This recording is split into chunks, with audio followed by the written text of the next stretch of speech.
আমরা সবাই ক্লাসরুমে, স্যার প্রফেসর লেকচার দিচ্ছে, আমরা শুনতেছি।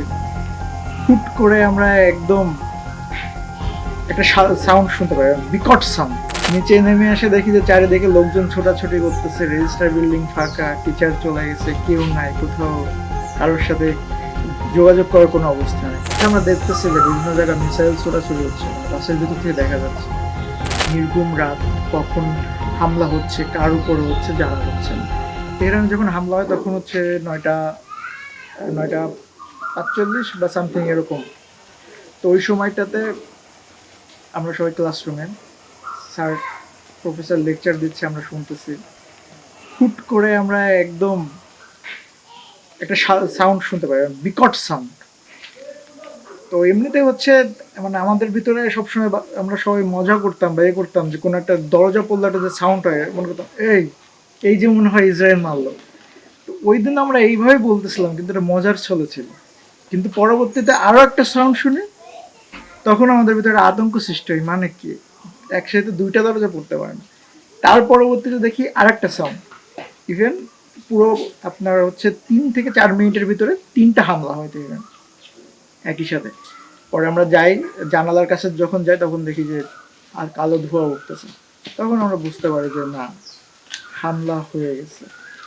নিচে নেমে এসে দেখি যে চারিদিকে লোকজন ছোটাছুটি করতেছে, রেজিস্টার বিল্ডিং ফাঁকা, টিচার চলে গেছে, কেউ নাই কোথাও, কারোর সাথে যোগাযোগ করার কোনো অবস্থা নেই। এমার্জেন্সিতে আমাদের যে গার্ড আছে, ইনসার্ট গার্ড, তাকে বললাম যে এই অবস্থা তাহলে কী করবো। তো উনি বলতেছিল তোমরা হলে চলে যাও, হল তোমাদের জন্য এই মুহূর্তে নিরাপদ। পরবর্তীতে আমরা ওইখান থেকে হলে চলে যাই, কিন্তু হলে যে যাব, আমাদের যে শাটল বাস ছিল বা আমাদের ইন্টারন্যাশনাল স্টুডেন্টের জন্য আমাদের আলাদা কার ছিল, কোনো সার্ভিসই নাই, ড্রাইভার নাই, গাড়ি পড়ে আছে। পরবর্তীতে আমাদের একটু কষ্ট হয়, ওইখান থেকে আমাদের পায়ে হেঁটেই যাইতে হয় ওই পর্যন্ত। পাহাড়িরা তো মানে আপনার হচ্ছে সবসময় ওয়াকিং করে ওঠাটা কষ্টকর, একদমই ঢাল অনেক জায়গায় আছে। পরে আমরা যাই, প্রায় 1-1.5 ঘন্টা সময় লাগে, হেঁটে যাইতেও পড়ে। পরে আমরা ওখানে যাওয়ার পরে থাকার পরে আমার অন্য দেশের যেসব স্টুডেন্ট ছিল সবাই আসে। তো আমি যখন বাংলাদেশ অ্যাম্বাসির সাথে যোগাযোগ করি, ওই দিন ছিল শনিবার। শনিবারে ইরানেও আপনার হচ্ছে সব অ্যাম্বাসি বা সব কিছু বন্ধ থাকে। তো যেটা হয় যে ওইখানে প্রায় ওনারা ইনস্ট্যান্টলি, মানে হামলা হওয়ার পরে ইনস্ট্যান্টলি ওনারা অফিসে চলে আসে, সবাই অফিসে এসে মিটিং করে ওনারা ইনিশিয়ালি কোনো ডিসিশন আমাদেরকে দিতে পারে না, শুধু এই ডিসিশনটাই দিতে পারে যে তোমরা যেখানে আছো নিরাপদ স্থানে থাকো।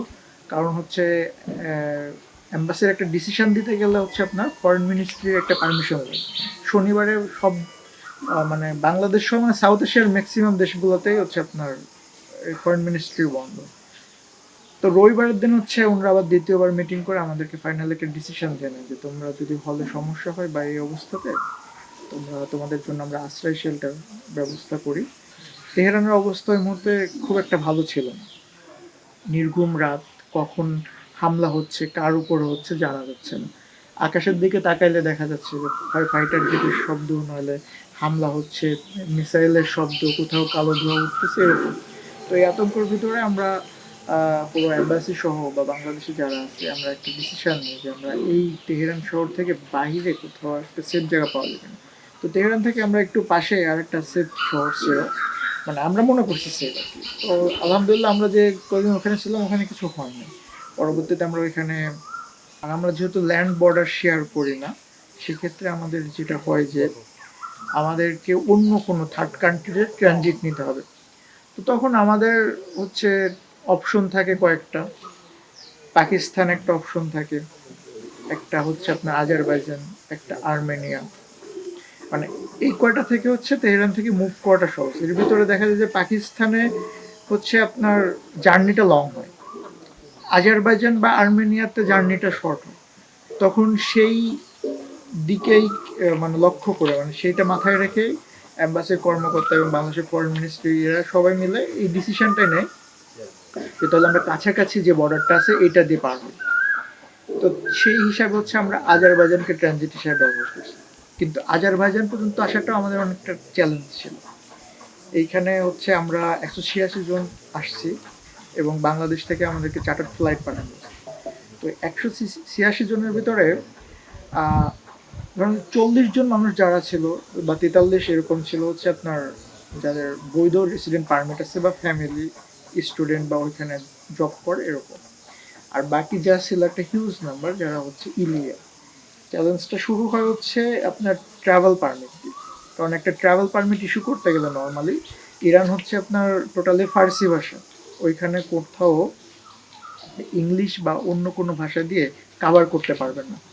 সো এই ট্রাভেল পারমিট একটা রেডি করতে গেলে মিনিমাম দেখা গেছে 20 থেকে 25 দিন সময় লাগে। অনেকটা ফার্সিতে ট্রান্সলেট করা লাগে, অনেকগুলো অফিস হয়ে তারপরে আসে। তো এইটা আমরা মানে হোপফুলি মানে লাকিলি আমরা এটা করতে পারছি যে খুব অল্প দিনে, 3 দিনের ভিতরে আমরা এই ট্রাভেল পারমিট রেডি করতে পারি। তারপরে যেটা হয় যে ইরানের সাথে দ্বিপাক্ষিক যে মিটিংগুলো হয় বাংলাদেশ এম্বাসি বা বাংলাদেশ ফরেন মিনিস্ট্রির, একইভাবে আজারবাইজানের সাথেও হয়, আজারবাইজানের ভিসা দেওয়ার একটা ইস্যু থাকে, সব কিছু মিলায় আমাদের এটা কন্ট্রোল করতে করতে প্রায় হচ্ছে আমরা রওনা দেয় হচ্ছে আপনার 19 তারিখে। 19 তারিখে আমরা হচ্ছে তেহরান থেকে হচ্ছে 9টা বাস নিয়ে রওনা করি আস্তারার উদ্দেশ্যে। এবং যাত্রাপথে আমরা দেখতেছি যে বিভিন্ন জায়গায় মিসাইল ছোড়াছুড়ি হচ্ছে, মানে বাসের ভিতর থেকে দেখা যাচ্ছে।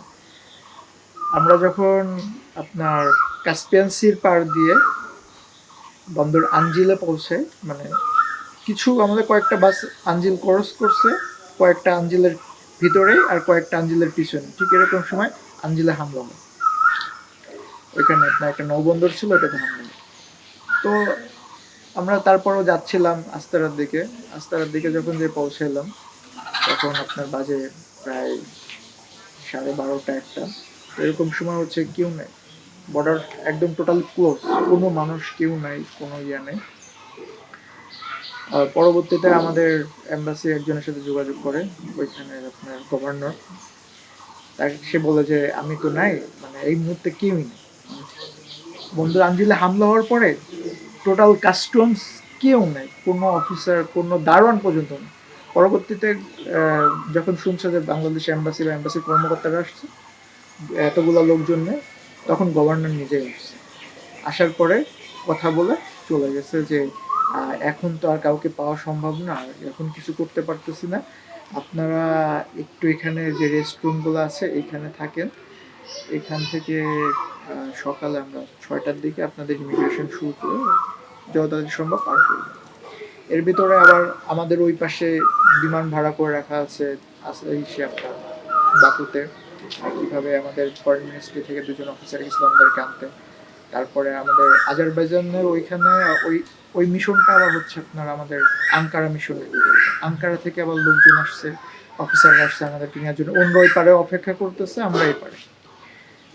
তো প্রথমে যেটা হয় যে আমরা ইমিগ্রেশনের কাজ যখন শুরু হয় তো ওটা হচ্ছে সকাল 8টা বাজে। তো 8টার সময় আমরা শুরু করলেও পরবর্তীতে ওখানে কিছু ট্রান্সলেটের কাজকর্ম থাকে, এগুলো আমরা শুরু করি। আমরা প্রথমে মনে করি যে এটা খুব তাড়াতাড়ি সম্ভব হবে। তো লিগাল যারা ছিল ওনাদেরকে পার করে দেওয়ার পরে হচ্ছে বড় ঝামেলাটা লাগছে ইলিগালদের ব্যাপারে। তখন শুরু হয় হচ্ছে যে ওনাদের ট্রান্সলেট বলতে হচ্ছে ওনাদের পুরো একটা ফাইল রেডি করতে, যেটা ফার্সিতে আবার লিখতে হবে যে ওনারা কেন এখানে আসছে, কবে আসছে, বা ওনাদের কি উদ্দেশ্য ছিল, এনরা কি আদৌ বাংলাদেশি নাগরিক কিনা। এইগুলা হচ্ছে খুবই মানে প্রশ্নগুলা ছিল ওনাদের।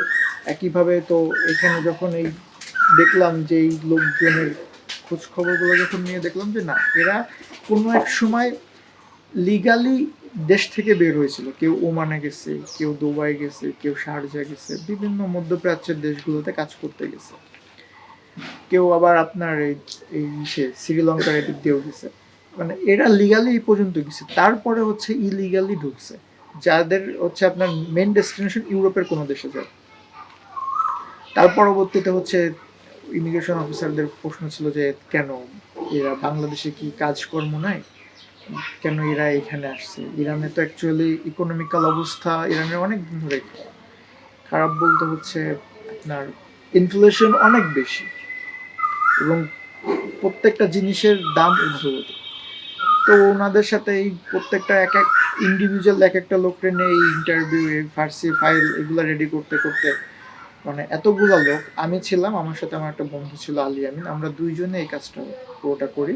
এটা শেষ করতে করতে আমাদের বাজে তখন রাতের প্রায় 11:30 11:45 এরকম।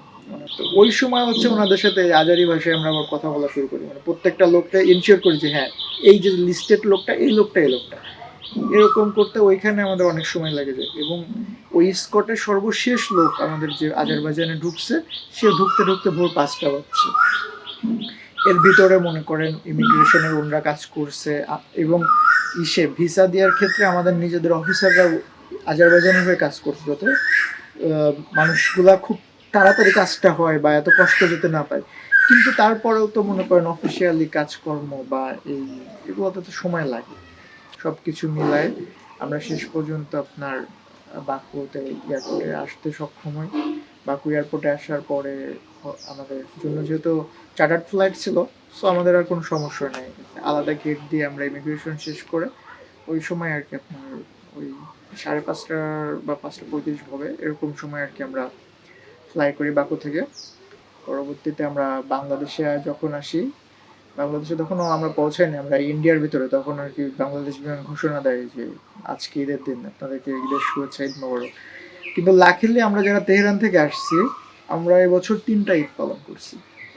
একটা হচ্ছে ঈদে নৌরুজ বলে, ঈদে নৌরুজটা হচ্ছে আপনার আপনার ইরানি বা পার্সিয়ান সংস্কৃতির আপনার হচ্ছে প্রথম বর্ষের প্রথম দিন।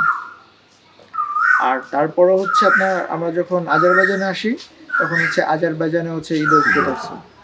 পরবর্তীতে আমরা বাংলাদেশে যেদিনকে এসে পৌঁছে ওই দিনও ঈদ উল ফিতর। তো তার পরবর্তীতে আমরা যেটা দেখি যে আপনার বাংলাদেশে আসলাম হচ্ছে তখন বাজে 1:37। 1:37-এর সময় হচ্ছে বাংলাদেশে ল্যান্ড করলাম। তো যখন আমরা বের হচ্ছিলাম বিমান থেকে, আসার পরে হচ্ছে আমাদের জন্য ওইখানে বাংলাদেশ ছিল আপনার প্রতিমন্ত্রী ছিল, ইসের আপনার পররাষ্ট্র মন্ত্রণালয়, তারপরে আপনার ছিল ওই প্রবাসী কল্যাণ মন্ত্রণালয়ের প্রতিমন্ত্রী ছিল, সচিবরা ছিলেন, অনেকেই আমাদের জন্য অপেক্ষা করতেছিল। IOM এর চিফ ছিলেন।